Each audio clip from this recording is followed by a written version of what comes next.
অঞ্চলের বাসিন্দা অরিন্দম পালের পুত্র 12 বছরের অধিকশীল দিল্লিতে ন্যাশনাল ক্যারাটে চ্যাম্পিয়নশিপে পদক জয় করে মুখ উজ্জ্বল করল কৃষ্ণনগরবাসীর। 17 এবং 18 ডিসেম্বর দিল্লির তালকোটরা স্টেডিয়ামে এই প্রতিযোগিতা হয়। আসুন আমরা জেনে নিই কিভাবে সেই অসাধ্য সাধন করলো। নাম কি? অরিশিত পাল। কোন ক্লাসে পড়ো? ক্লাস 6।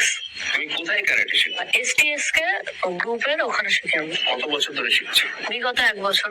সম্প্রতি তুমি দিল্লিতে যে ন্যাশনাল লেভেল চ্যাম্পিয়নশিপ হয়ে গেল দিল্লির তালকোটরা স্টেডিয়ামে এই ডিসেম্বর মাসের 17 এবং 18 তারিখে, হ্যাঁ। তুমি সেখানে কম্পিটিশনে ছিলে, হ্যাঁ। পশ্চিমবঙ্গের প্রতিনিধিত্ব করেছো।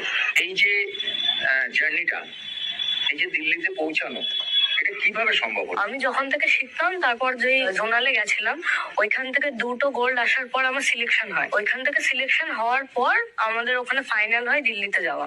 ওইখান থেকে দিল্লিতে গিয়ে তারপর কম্পিটিশনটা নিয়ে ধরেছে। তুমি যে এই যে শিখে দিল্লিতে গেলে, এর পিছনে কার অবদান সবচেয়ে বেশি? আমার পুরো পরিবারেরই অবদান বেশি, বিশেষমূলক আমার মা আর বাবা। ক্যারাটে শেখার আগ্রহ জাগলো কেন তোমার মধ্যে? এমনি খেলাধুলা খুব ভালো লাগে, ক্রিকেট, ফুটবল।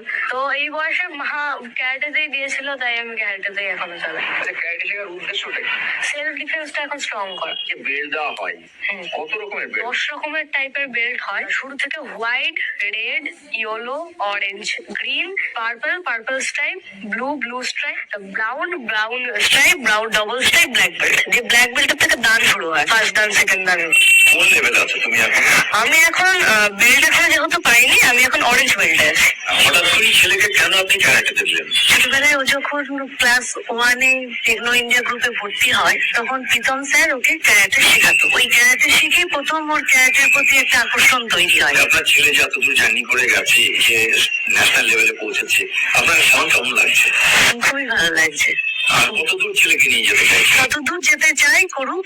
ন্যাশনাল কোনো গেমসে ও যদি অংশগ্রহণ করতে চায়, সেখানেও যাওয়ার জন্য আমি ওকে উৎসাহিত করবো।